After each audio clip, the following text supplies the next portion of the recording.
So I was there for about a year and 4 months.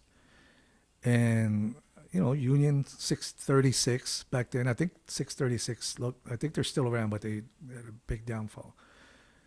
Um, Working, prefabbing panels for 777 Fig and 865 Broadway. So I still remember the two buildings Yeah. because we were working on them.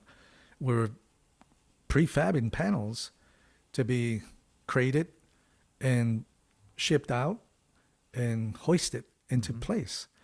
So I think that's where I sort of understood the value or the value in prefabbing. Mm-hmm. This was in 89. Yeah, it had to be 90. No, 90. The summer of 90. Yeah. So I did that, and I just kept telling them. They kept telling me, yeah, you're gonna go in the field, you're gonna go in the field. And I was working with journeymen, like glazers, like that were in the field, but now they're working in the shop. And I kept asking, like for the last month and a half, I was like, hey man, I want to go out there. I want to go out there. Yeah. You'll be next. You'll be next. So they kind of dragged me out, and that's when I met my wife. My wife now. Back then, I'm still, and she's the one that her dad. Well, where she lived, 2 doors down, there was I'm gonna say an old biker because he was like a biker dude, man. Right. He's been a biker. Um, and he's the one that got me in the trade. He gave me a shot. He's like, well, one weekend we're out there, whatever. He's like, so what do you do? At the time I was 18, 19 years old. Mm. So he's like, so what do you do? I'm like, oh, I'm a glazer. I'm working on these 2 jobs. He's like, you want to be a lather? And I went, what the hell? What's a lather? Yeah. Yeah. So he's like, well, I tell you what, you want to, make this much money and you want to get, I was like, yeah. I was like, yeah, sign me up. What do I do? Yeah. So then he got me a job with Candid plastering. Oh yeah. Yeah. So Scott Weston. Well, I didn't know him back then. No, but that's. Oh yeah. Scott and I, we talked about, but I didn't know him back then. Mm-hmm. I think his brother was on that job or his dad. We've had a couple of talks about that particular job. Yeah. Yeah, it was Kennedy. I worked at the INS building down in Terminal Island. So it was like a prison. So I remember we had to go in through the prison gates to get to the job site. Mm-hmm. And it was my first foreman was Joe Espinosa. That name sounds familiar. Yeah. I think he passed away just maybe. He's got a couple kids. I think. Oh, he has a daughter that was also in the trade and a son. Mm. But that was my first foreman at that project, and finished. Let's see, what did I end up doing? I think I went to. I think that job ended or something happened. But I ended up working for Lathco. Oh yeah. For M&T. Yeah. Yeah. Thomason. Well, yeah, Lath. Yeah. Yep. And that was it. I mean, I think what was the name of it? Bill Kraft. Yeah. Bill Kraft. He was a superintendent back Mm-hmm. then. Yeah. And then I had about 6 months to turn out. No, a year to turn out. And then that's when I went to work for Church and Larson. And then right after I turned out for Church and Larson, I got laid off or in between jobs or whatever the reason might have been. And a journeyman that I was working for, in fact, I still keep in good contact with him, Albert Beltran. Still keep in good contact with him every so often. He's not in the trade anymore. I think he's doing something else. He's like, hey, you want to come to work for Martin? And I was like, They're drywallers, man. Right? No, he said Martin. He said Martin Brothers. He didn't say Marcowall. Got it. See, that's the thing. I mean, even now, I've never referred to us as Martin Marcowall. No. It's always been Martin Brothers. Exactly. Yeah, so he gets me on at the Getty. Mm. Okay. Yeah, so that was my first project. In fact, it was a joint venture with Raymond. Yep. So I went to work for Ray Marr.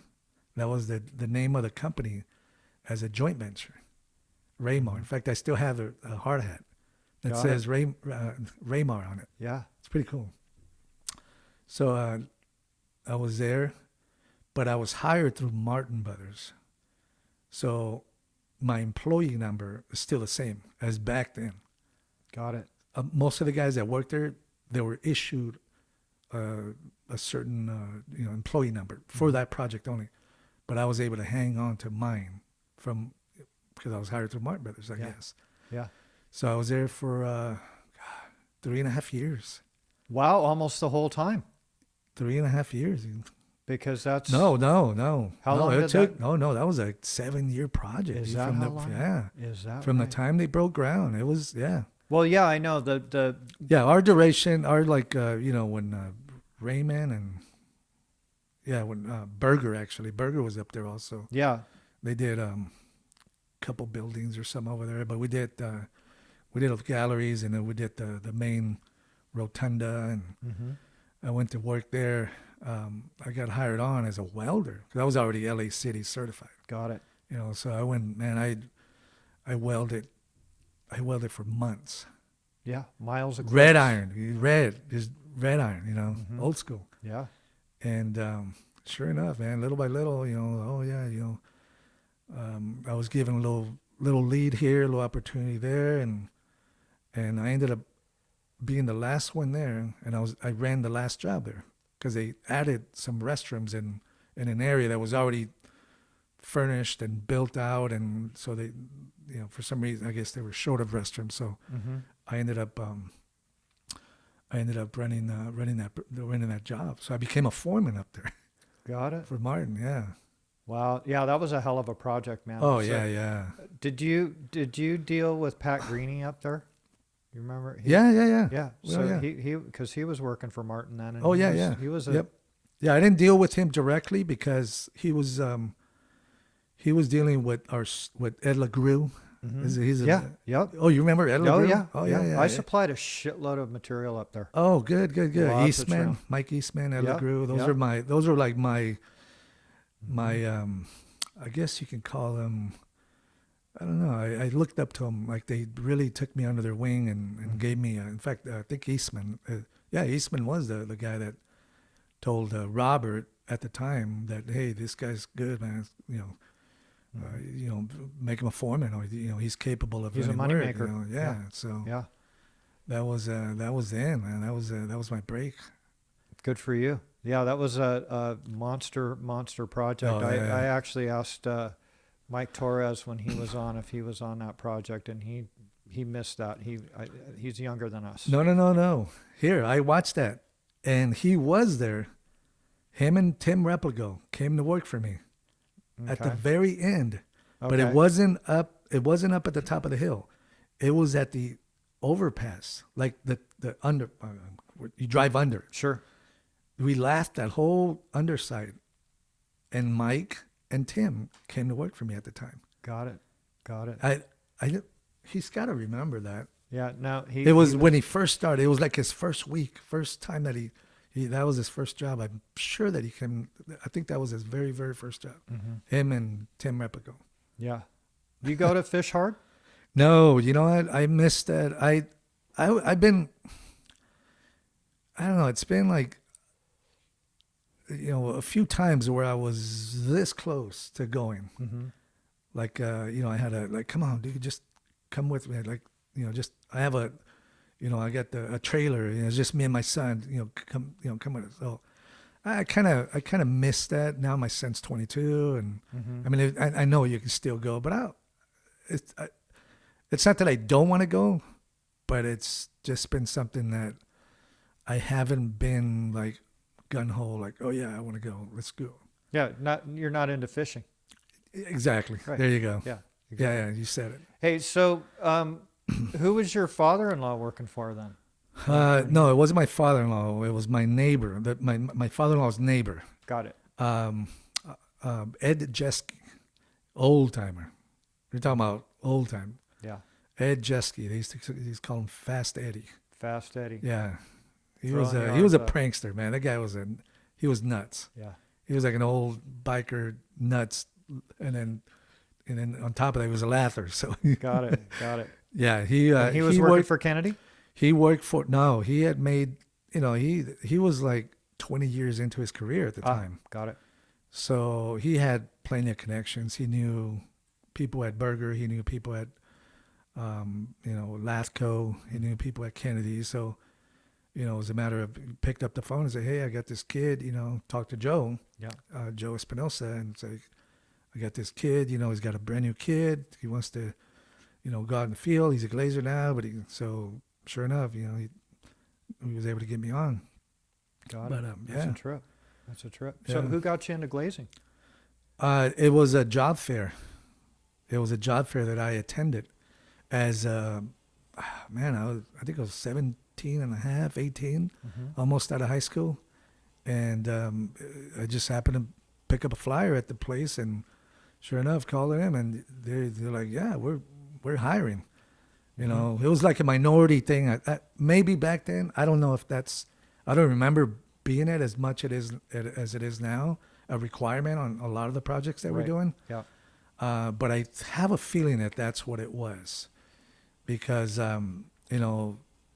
being a minority, living in a not so great neighborhood, I wasn't making a lot of money. Glazers were making. I was like, I think I got up to being the second stage with the Glazers, because they have like this period where you don't get, you're a shop and then you become a union shop worker, right? So I don't think so that's how I got into it. Just picked up the phone and called up that flyer and got me on. Wow. Yeah. So But I should have been out in the field as a glazer. right. So what did your dad do? My dad was in a whole different industry. Got it. Yeah, entirely just different. Yeah. And So I don't have any family members.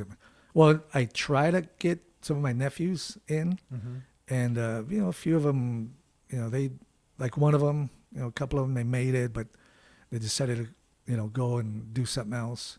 But others were like, no, this isn't for me. Out. So I don't have anybody. I don't have anybody. None of my family members have done any of this. got it. What's your son doing? My son, he is finishing his last 2 months of probation with LA City Fire. Oh, wow. Yeah. He, in fact, I got him a job at the yard for the summer, because he's always been in search and rescue and Long Beach search and rescue, but he actually got a job with LA City Fire at the age of 22. Wow. So he's got a good thing going for him. He's worked pretty hard. All my kids, I think they all. How many Two kids? girls. 2 girls? 2 girls, yeah. My oldest and the middle child, the 2 girls, and then my son's the youngest. But that's what he's doing. I knew that if anything, I could always drag him in, bring him into our industry, because it's been great for me, and that's what I tell all of our new hires. Like, look, you can, this isn't just a job, dude. This is a career. Dude. Yeah. I mean, I was able to raise a family. Wife stayed at home until my youngest was like 13, 14 years old, Yeah. So it's been really good. I mean, Martin Brothers has been super good to me, Yeah. really good. Yeah. I never had a day off with Martin Brothers.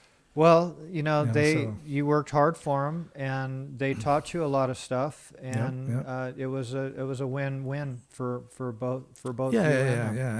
Absolutely, yeah. Yeah. So, do you deal with Muhammad a lot in there?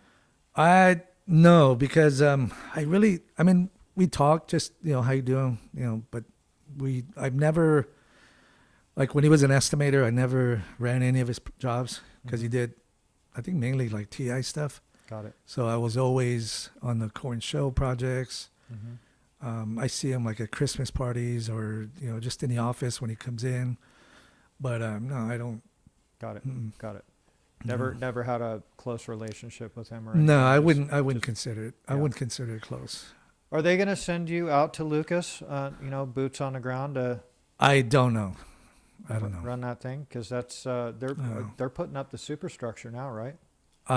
Is that going up? I don't. I know they're out of the ground. Mm-hmm. I know they're because there's parking down there. Got it. So I know that's already up. Mm-hmm. But I don't know. I don't know what. I got this thing going on over here in El Segundo. Mhm. So I don't